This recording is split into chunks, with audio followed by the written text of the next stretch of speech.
Gotta tell you, going into tonight's show, I really needed an episode of NXT to knock it out of the park. And Jesus Christ, look at this episode. Where do you want to begin? Let's talk about it.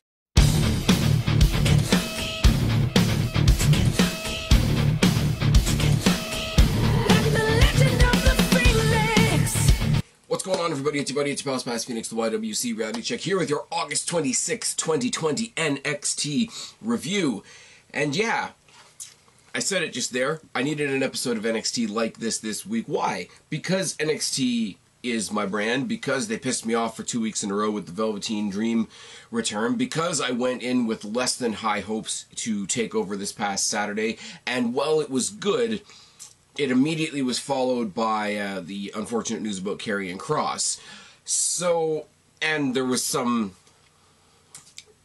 obviously that main event was lacking for obvious reasons, and they're completely excusable.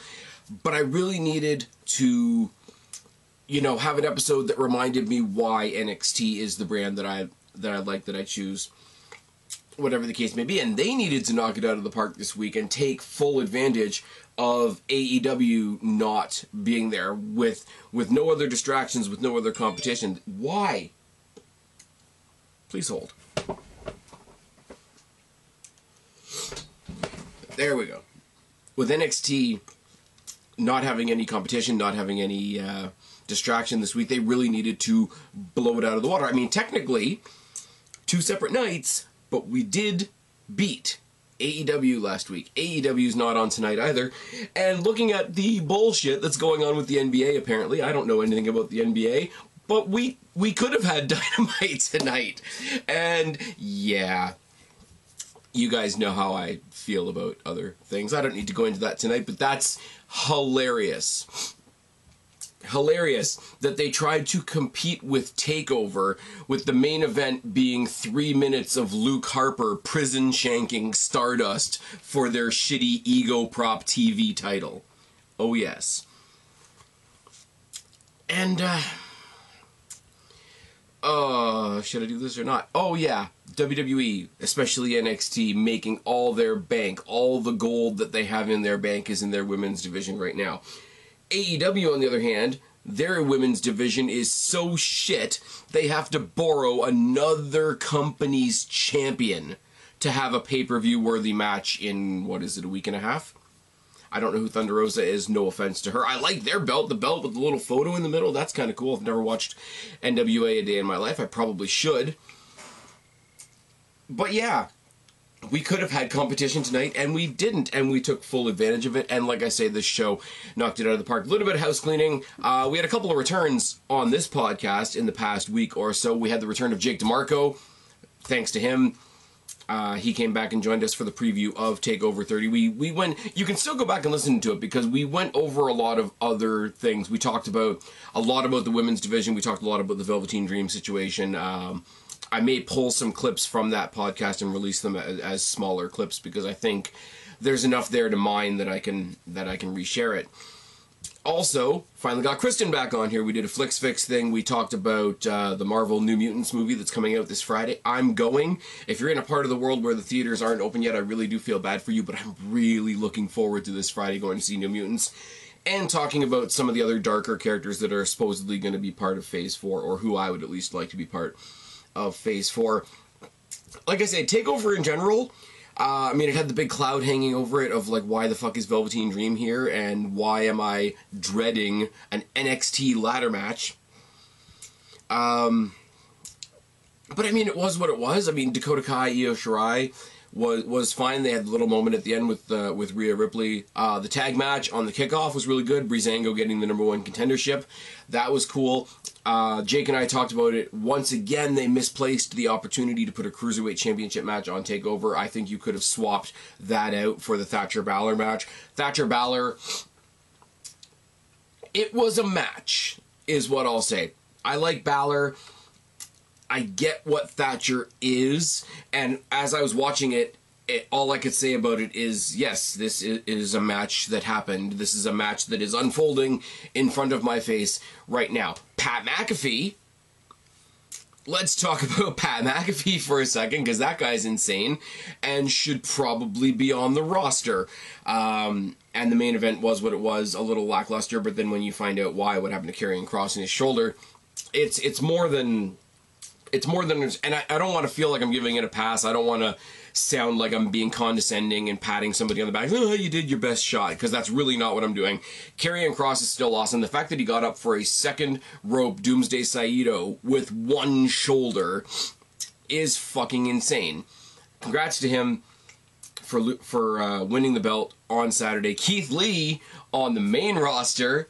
Let's talk about that for a second. They dressed him up like Giant Shorty G and gave him shitty music and whatever, because WWE apparently doesn't want to pay for the Bask in My Glory theme anymore. So he's not getting a rematch. Karrion Kross is awesome. And then you find out the news about his shoulder, and that's absolutely terrible. But it left us really, really curious going into tonight. What are they going to do tonight? And then they just started packing on some of the matches we were going to get tonight. We were going to get the tag title match tonight. We were going to get the Cruiserweight title match tonight. We were going to get an awesome women's tag tonight. We were going to see the new North American champion tonight. We were going to see something else. The return of Tommaso Ciampa. Yeah, that's at the bottom of the list. That's how awesome this show was. And then, just today, you go on to the dirts and whatever. Oh, by the way, breaking news. Guest commentator for the evening, Wade fucking Barrett. What else do you want to know? What else do you want to know? We opened up the show. Wade Barrett on commentary was awesome. Somebody else said it on Twitter. It wasn't me. They needed to take the digital display X's from the TakeOver 30 stage, which looked really great, and keep them in some way, and they put them off to either side of the stage, and they do add something to all the entrances, and that really looks good. They're building up the stage, and I will say, I'll say it about TakeOver, and I'll say it about tonight as well, I'm really glad they haven't put NXT in the Thunderdome. I mean, I love a good prank, I love a good joke as much as the rest of us. I really do. If you want to just get out there and be edgy and put something funny, like the people that are putting AEW stuff up there before they get taken down, the MJF 2020, that's fine. The people that are wearing masks of various other people, and that's all good. But the people putting up cutouts of Chris Benoit, I'm like, that's about where I cut the line. Because that's really terrible, but I could sort of justify in my head. You're a shitty person for doing it, don't get me wrong. But I could justify, this is the super edgiest thing you can do in wrestling is make a Chris Benoit reference. And that's about where I draw the line. When you've got cutouts of KKK people, when you've got cutouts of terrorist killings and whatnot, when you've got a photo of the guy that tried to kidnap Sonya Deville and you plaster it on the screen during the Sonya Deville-Mandy Rose match, you're a piece of shit. End of. I have probably one of the most grotesque senses of humor out there, but that ain't it, as they say. That's not the move. It's just not. And because of that, and because of all the AEW fans being obnoxious, obviously, because that's just more of a personal thing, I'm really glad that NXT is still in Full Sail, because it's the only thing that still exists where it existed before COVID, because we're definitely still in the COVID times. Yeah, I'm going to the theater on Friday. I'm going to go see New Mutants. It's going to be awesome. I'm going to sit in a hot theater with a mask on. That's going to suck balls, but at least I'm going to be back in a theater. We are getting some rest. Apparently AEW don't care about their fans because they're letting fans back into the arena. So, yeah, I'm going to throw out the, if WWE did that, you would shit on them argument, because it's right fucking there. But yeah, there's a lot of stuff, but Full Sail. Stay in Full Sail. Stay with your handful of trainees as a makeshift crowd. Keep the plexi up. It's fine. Wrestlers are starting to get used to it as part of the furniture, and they're using it, as we're going to talk about tonight. So the plexi is not so bad. It doesn't bug me anymore. I'm used to looking at it now. They keep doing different things with the NXT stage, and they've even introduced a bit of pyro here and there. The display that went up when Karrion Kross won his championship on Saturday looked fucking amazing. And it looked amazing because it's not something we expect in the small setting. I've rambled. for quite long enough. Those are my thoughts on TakeOver and a couple of other things. I'm going to plug the socials because that's what you do.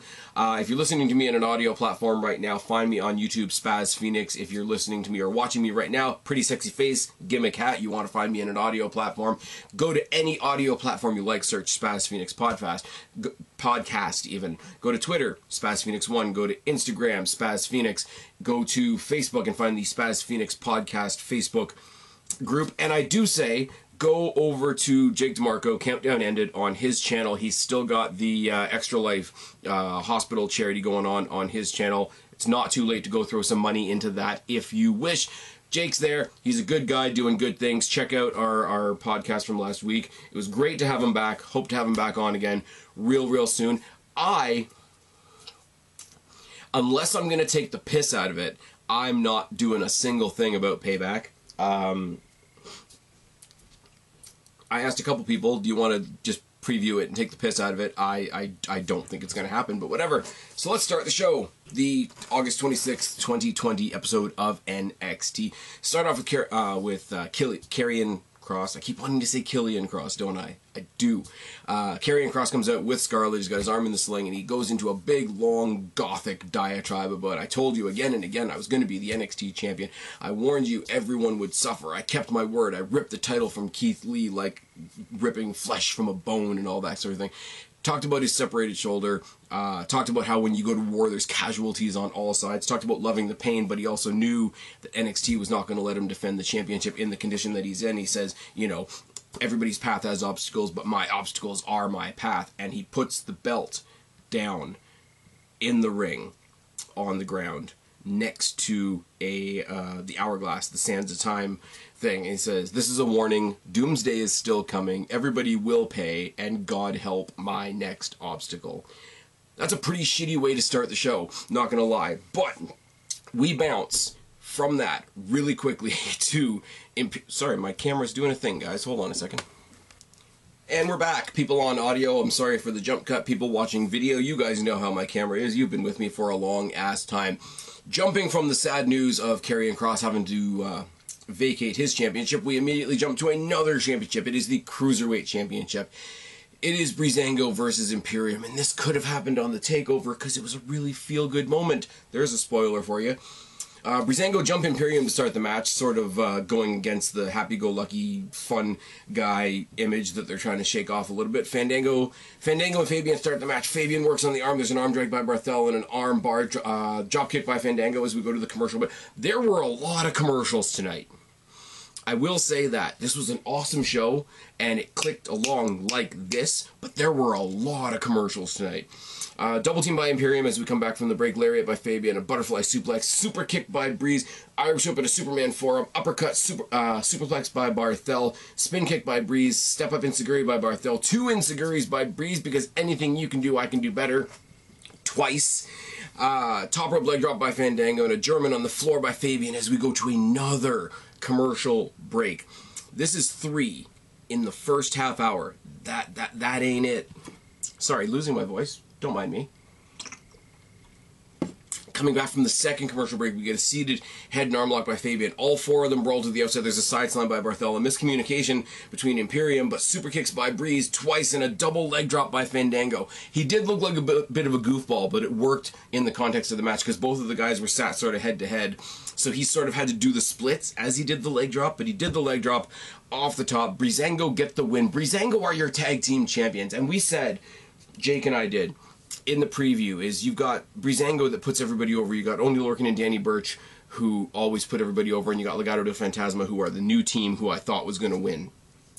I didn't want Breezango to be what they have been for the past little while, which is tag team Dolph Ziggler's.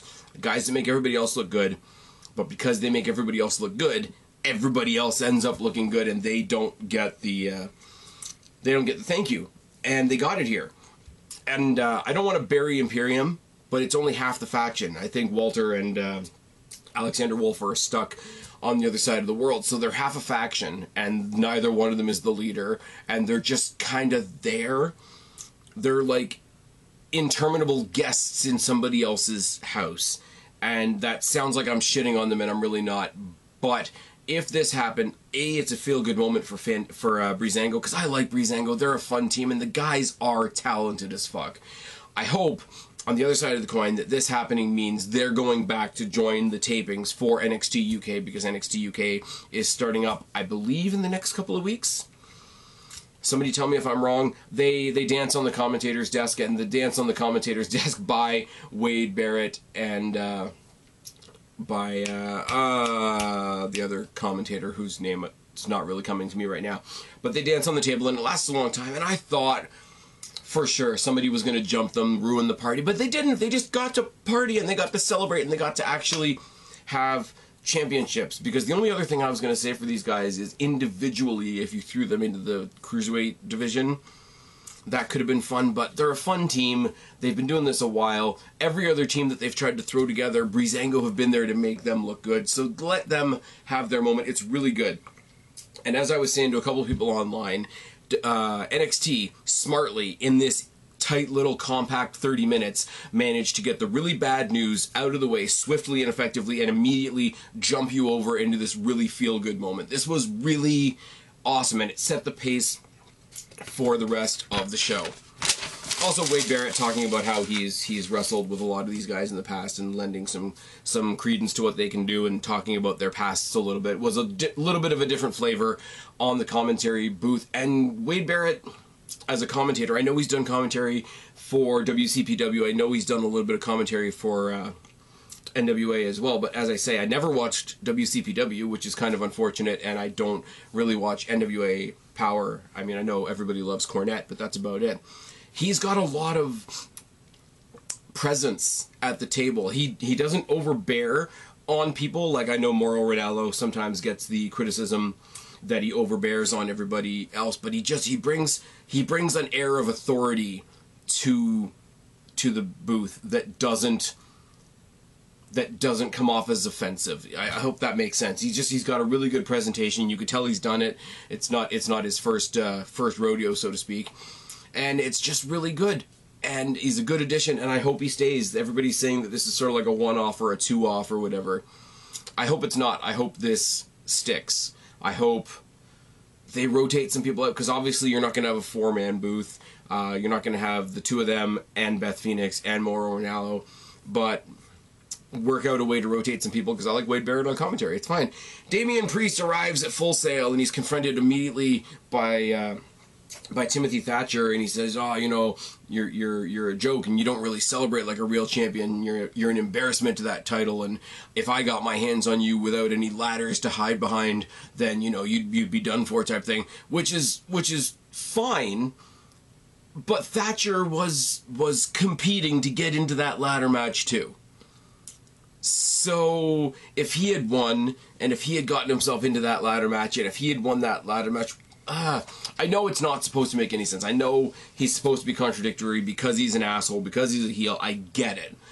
But they didn't write that very well. And also he says, "Oh, you're not equipped to be a champion," and he just holds up the belt and he says, "I think I'm equipped enough," which is awesome. Then they briefly flash into a boardroom somewhere in Full Sail where the voiceover implies that they're going to talk about how to remedy the NXT title situation. But if you look in this window, and you've got HBK, Triple H, Matt Bloom, and the returning William Regal. I don't even care what they're talking about. Wouldn't you love to be a fly on the wall in that meeting? I know not everybody likes Shawn Michaels. I know not everybody likes Triple H, but pretty much everybody agrees that William Regal is great, and Matt Bloom is Matt Bloom. I mean, he's not Tensai anymore, so that's something. The returning Tommaso Ciampa, which is awesome, took on Jake Atlas for reasons. Tommaso comes out. He looks great. He's got a different look. He's got the the Punisher looking mask that he wore on some of the takeover events. Big leather coat. He doesn't have like the long cargo pants anymore. He's back to having proper wrestling gear, and he doesn't say anything. There's no pomp and circumstance. His music is still fucking awesome. I was really hoping, coming off of Saturday, that the next story would... I was hoping we were going to get KROSS versus Ciampa again, and then leading into KROSS versus Balor down the line. We're going to talk about what we're getting instead, which is just as exciting, trust me. But this match didn't last very long at all. Jake Atlas was there to get his ass handed to him. Collar and elbow type, some corner shots and some stomps by Ciampa. A running boot, a stomp in the head, and a Willow's Bell gets the win for Ciampa. But then there's a post-match beatdown. He ragdolls him all the way around the ring and basically gives him his version of the RKO punt, which is fine. And then people pull him away. He goes back again, and he sort of pushes Jake under the ring a little bit till his head is under the ring.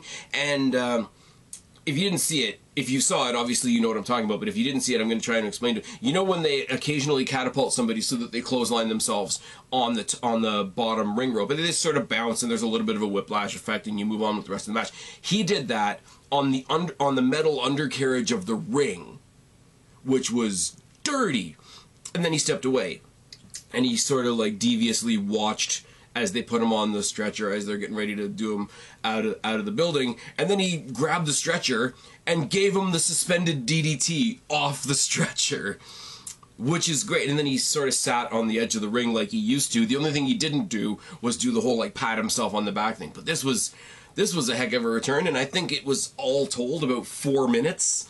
This was great.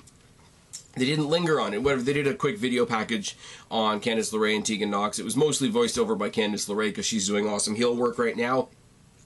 And that's just one piece of the grand fucking women's division that they have right now.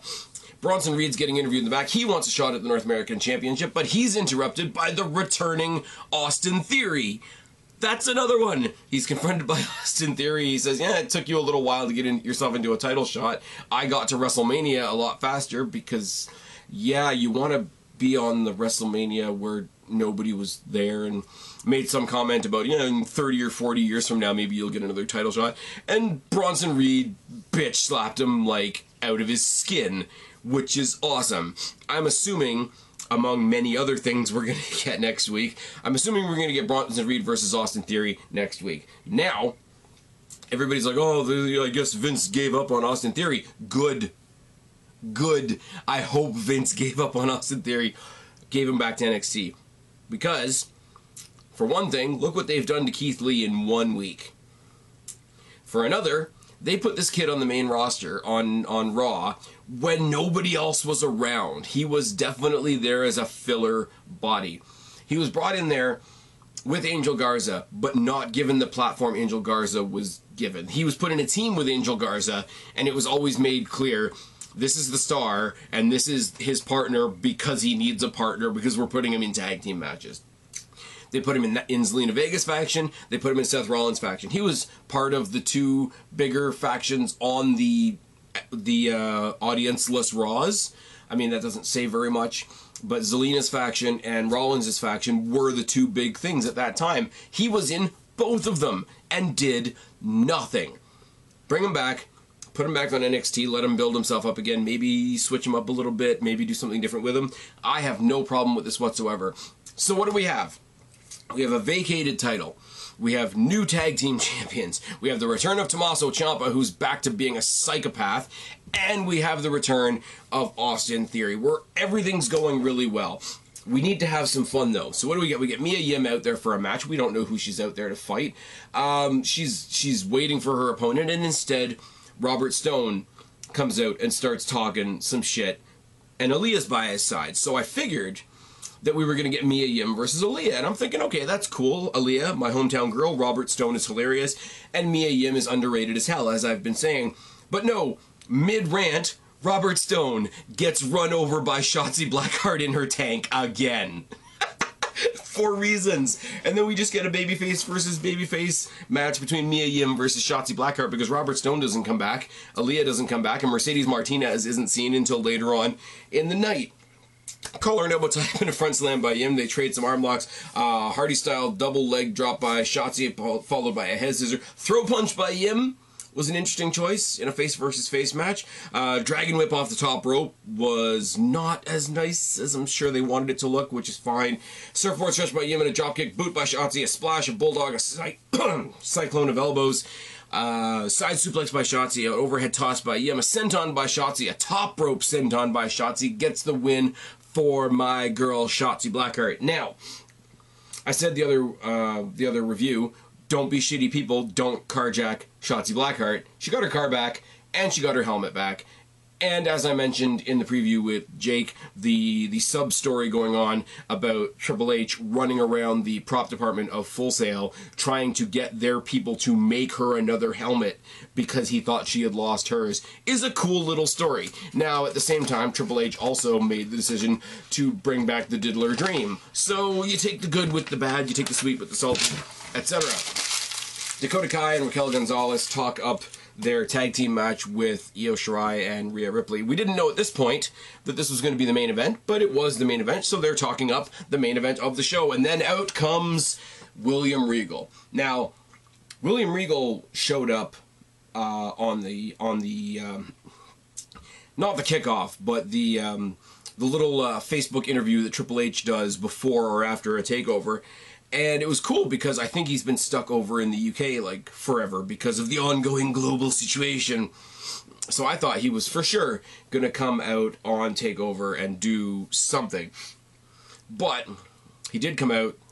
He called them the NXT Advisory Board or something like that, but just say like, hey, I've been talking to Shawn Michaels and Triple H. Like, we know the drill at this point.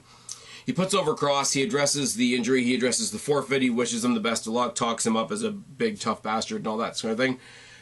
And then he talks about next week, next Tuesday to be exact, because they're doing NXT Super Tuesday next Tuesday. There's some programming conflict on USA that I'm not aware of.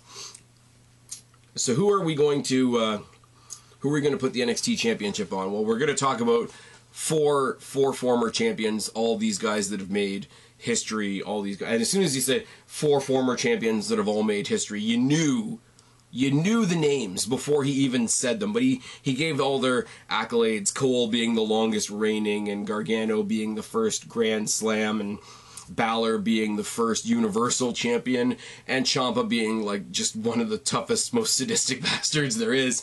You knew as soon as he said it was going to be a four-way that it was Gargano, Ciampa, Balor, Cole. The Rushmore. I'm sorry, it is. I mean, as much as somebody might want to put a Rollins on there, or a Big E on there, or a whoever else, these guys, Cole, Gargano, Balor, and Ciampa, are the Mount Rushmore of as much as I love Sami Zayn and Kevin Owens, these four are the Rushmore of NXT so far. And we've had other ones come along. We've had Shinsuke, we've had Bobby Roode, we've had Drew McIntyre. These guys are the Rushmore. They are. They just are. And that would have been enough. We're getting this fatal four-way for the title. It's a great decision for short notice or whatever. And then he doubles down on it. And it takes... Okay, I stray into hyperbole a lot. And I exaggerate a lot. If I tell you as honest as I possibly can, my TV is right there. I turn this way, there's my computer, my camera. I turn that way, there's my TV. I sat there with my jaw on the floor for a good 10 seconds when William Regal says these four guys are going to take part next week on Super Tuesday in a fatal four-way 60-minute Iron Man match. Cole, Ciampa, Balor, Gargano. Four-way 60-minute Iron Man match for the vacant NXT Championship. I wish we were going up against AEW next week. I really do. But that sarcasm aside, that is the NXT main event. That is the NXT main event. Gargano and Ciampa have been the main event forever. Cole has been the main event by himself. Balor is the guy that kind of exists above NXT, and anything he contributes to NXT, it's sort of a contribution downwards. But when we saw Cole versus Balor for the first time, it was a huge thing. We did it to open up that big December 18th Super Show when the tail end of the night was Baszler versus Ripley. But you're putting both of these matches together because we've seen Gargano Ciampa. We've seen Gargano Cole. We've seen Ciampa Cole. We've seen Gargano Balor. We've seen Cole Balor. I don't think we've seen Ciampa Balor, but this is, I don't mind saying, I stood there and I was like, or I sat over there and I was just like, what the fuck are they gonna do with this? It sucks. It's terrible why this match is happening. What happened to KROSS is unfortunate. What happened to KROSS is literally what happened to Balor with the Universal Championship. So I'm surprised that that was part of Regal's spiel tonight. But that's the main, like, what's going to compete with that? I'm sorry, AEW, what do you have? And don't say, the Bucks versus the Revival, Omega versus Jericho, again, nope. We're going to have some more guys fight on a football field, nope. And then, what do? We go into another one of NXT's biggest success stories, which is the Cruiserweight Championship. Now, I will say, to be fair, the ending of this wasn't exactly what I wanted, but the ending of this was interesting. Very, very interesting. Santos Escobar versus Isaiah Swerve Scott for the NXT Cruiserweight Championship. Collar and elbow tie-up. Boot and a springboard arm drag by Swerve sends us immediately into the commercial break. Lots of commercial breaks tonight. Side headlock by Escobar and a backdrop and a counter by Swerve. Snapmare by Escobar. A hesitation suplex by Swerve. A gory special submission by Swerve. Mule kick. I can't read my own writing, I swear. Mule kick by Escobar. Escobar tosses Swerve off of the apron, face first into the plexi. Because it's part of the furniture. It's part of the fighting experience now. Use the plexi. Stiff kick to the chest by Escobar, and he stomps on the arm as well, just for good measure. Double knees by Escobar and a boot to the face. Springboard head. This sequence, they're both, if you can picture the corner of the ring, I know you guys hate when I do this, and if you're listening on audio, I'm sorry. But when the corner's like this, and you got one guy on this part of the corner, one guy on this part of the corner, and you know they're setting something up, is a springboard into a head scissor by Swerve that got blocked and turned into a springboard second rope power bomb by Escobar. It was very pretty. It looked a little messy, but the way the landing came down just made it look a little extra. Mwah. Chef's kiss. As we go to the second commercial break, chops by Escobar as we come back in a running knee strike, and then he spits in Swerve's face. Swerve amps up for a beatdown, elbows to the back, suicide backflip to the outside by Swerve, followed by a mic check on the floor. Wilde and Mendoza come out to distract, but just as quickly, your new NXT Tag Team Champions, Breezango, come out to fix that scenario real quick. High knee by Swerve and a deadlift German suplex, a running kick by Swerve and an inverted powerbomb. But Escobar rolls to the outside, reaches under the ring, think he's going for a weapon, he's going to get himself disqualified. No, he pulls out a luchador mask. Interesting. And then immediately hops back in the ring with a little bit of a newfound confidence and headbutts Swerve for the win. On the replay, you see him putting on the mask, but also grabbing at the center very specifically and very obviously for storytelling purposes. So, whereas we've had people before with brass knucks, with loaded, what Santana and Ortiz, the loaded speed bag or whatever. I think we're doing a thing now where Santos Escobar has a loaded mask, and I don't think I've ever seen that before. Now, do I like that we got this sort of cheap win at the end of what was an awesome match? Not necessarily, but it's intriguing. I'm intrigued, and they are building on this, because later on in the night, they did tell us that we are getting a rematch of what we saw a couple of weeks ago. We are getting the brand new tag team champions, Breezango, along with Isaiah Swerve Scott, taking on the three members of Legado del Fantasma. And, I mean, that's a replay, but it's fine. I mean, Breezango are small enough guys that you could call this, I don't know, what do you want to call it, a cruiserweight showcase match? And, I mean, eventually this is going to split off into these two guys going for the Cruiserweight Championship again, and the other two members of Legado del Fantasma going up against Breezango for those tag team titles now that Imperium is out of the way. Now, where that leaves Lorcan and Birch, where that leaves, where's Indus Sher, I don't know, but I'm fine with that because I don't care about them and Malcolm Bivens and his big, huge fucking eyes. That can fuck off. We got promos in the back from everybody but Ciampa. Ciampa's doing the whole silent assassin thing, so obviously he's not cutting a backstage promo. But Gargano talks about, you know, how things come in roundabouts. Balor talks about, you know, seizing opportunities and whatever.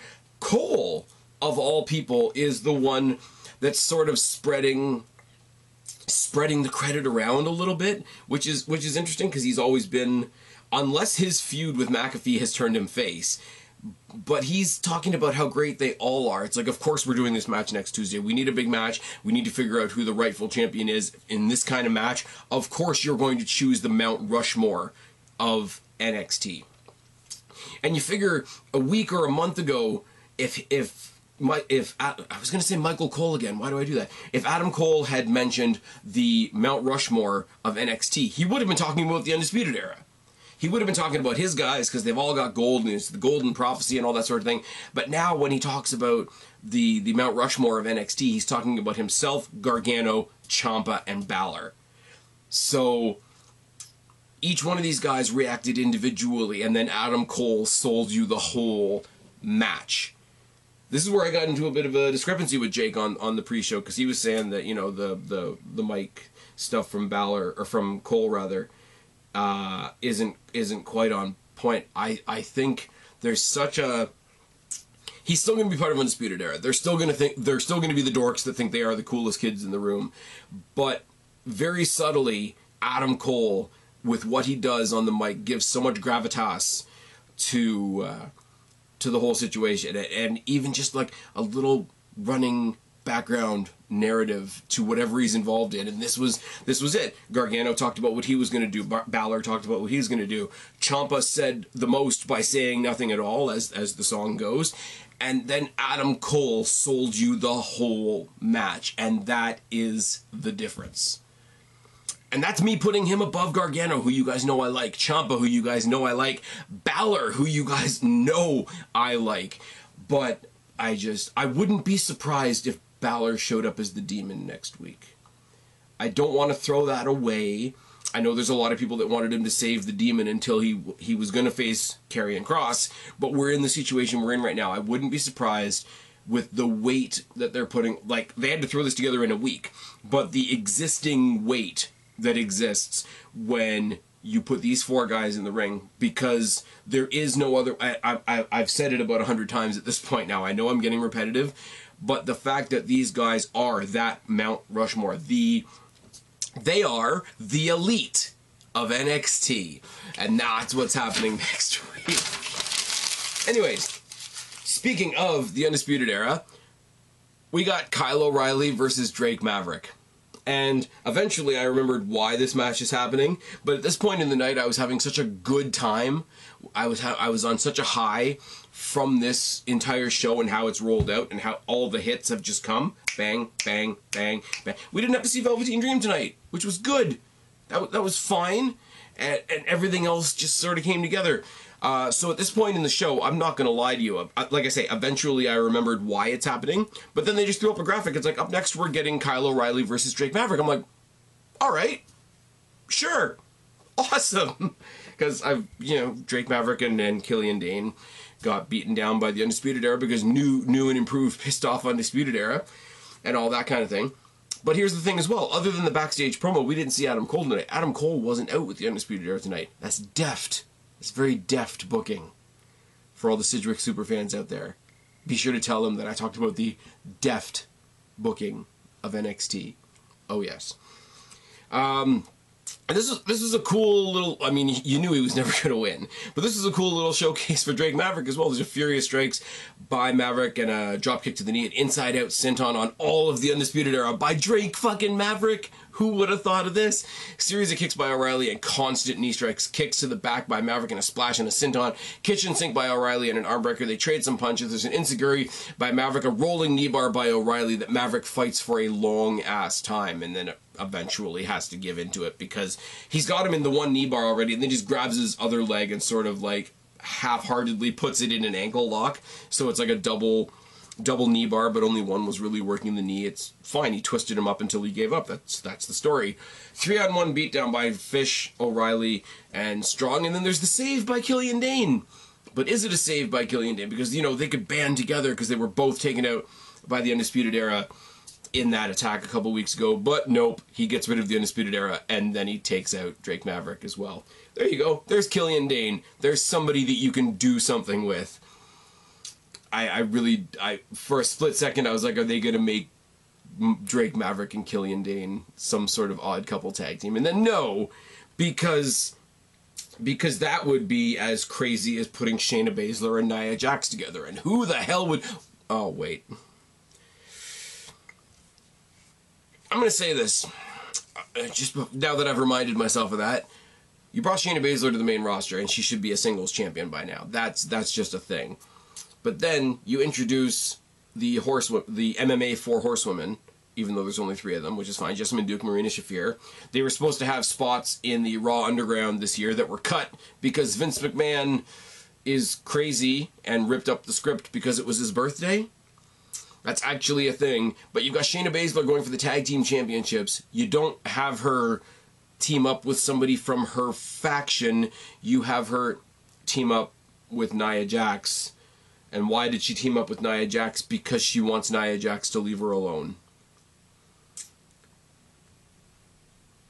There's a reason I don't talk about Raw. Jesus Christ. But yeah, Killian Dane comes down, takes out the Undisputed Era, and takes out Drake Maverick while he's at it.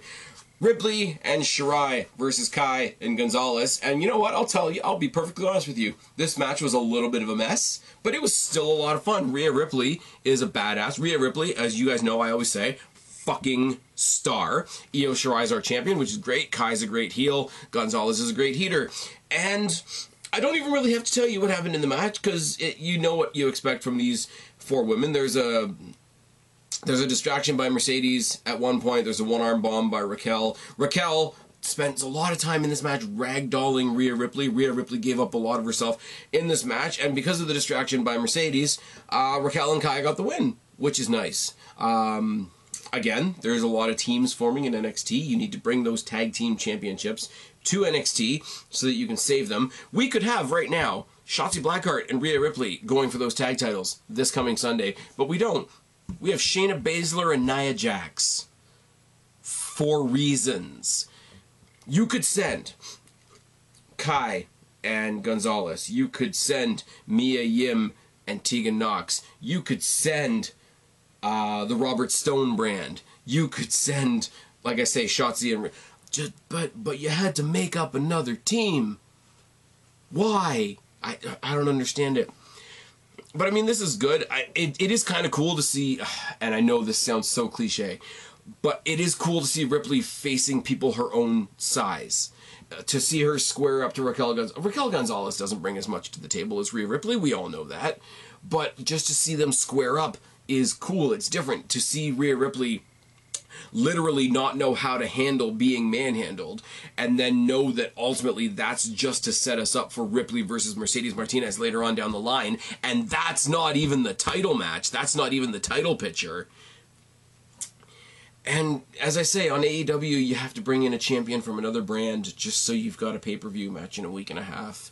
And you could have had a show tonight, but basketball, oh wait, there's no basketball either. But next week, what do we have? We do have that cruiserweight showcase, Swerve and Breezango versus Legado del Fantasma, and then you have that 4-way, that 60-minute 4-way Iron Man match for the vacant NXT Championship. Cole, Gargano, Balor, and Ciampa. What else do I have to tell you but mark Tuesday on your calendar next week?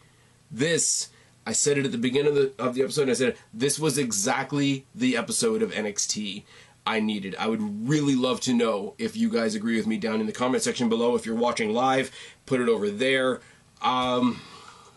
Probably won't see anything from me until next week. I'm not doing a preview for I've joked around with a couple people doing a preview for Payback, but I don't even want to bother. I'm going to watch it and laugh, and yeah, they're probably going to do something stupid or a lot of things. They're going to bury Keith Lee, aren't they? Like, Keith Lee had a pay-per-view match last weekend in his pay-per-view debut. They're going to kill him in his weird little shirt and weird shorts and bad music, and God, just keep everybody in NXT.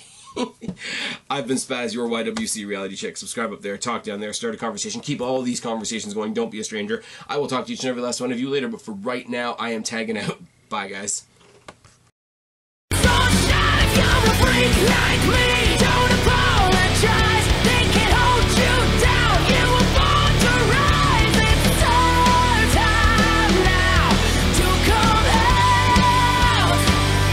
You're a freak.